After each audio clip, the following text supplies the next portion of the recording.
Le lancement de ce rapport est une occasion pour l'Organisation de défense des droits humains de faire l'état des lieux du respect des droits de l'homme dans le monde en général, en Afrique et au Bénin en particulier.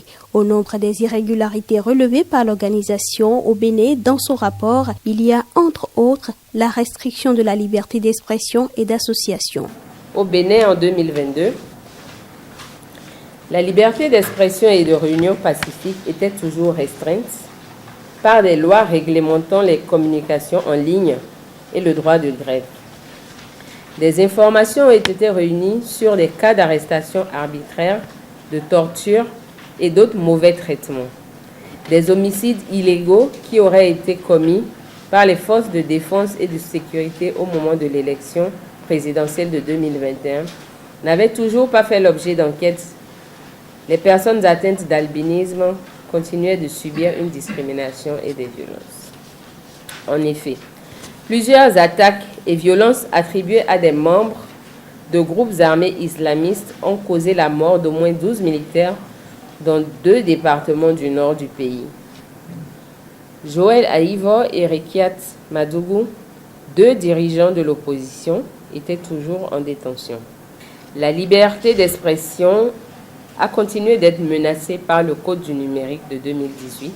En décembre, le journaliste Virgile Arwancet a été mis en liberté sous contrôle judiciaire après 48 heures de garde à vue. Toutefois, selon le document, des avancées ont été constatées en matière de droits humains en Afrique subsaharienne. Amnesty International n'a pas manqué de formuler quelques recommandations. Il est indispensable que les institutions et les systèmes internationaux destinés à protéger nos droits soient renforcés plutôt qu'affaiblis.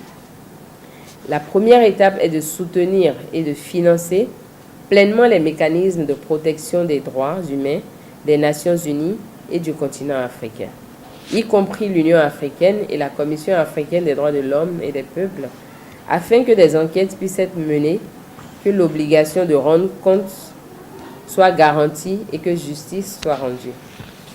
Amnesty International demande aussi une réforme du principal organe de prise des décisions de l'ONU, le Conseil de sécurité, afin de faire entendre la voix des États et de faire reconnaître les situations qui sont habituellement ignorées, en particulier dans les pays du Sud. Ce rapport fait le point sur la situation des droits humains dans plus de 171 pays et territoires. Selon Léonard Dalmeida, président du conseil d'administration de Amnesty International Bénin, la publication du rapport annuel est un événement majeur dans la lutte pour le respect des droits humains dans le monde.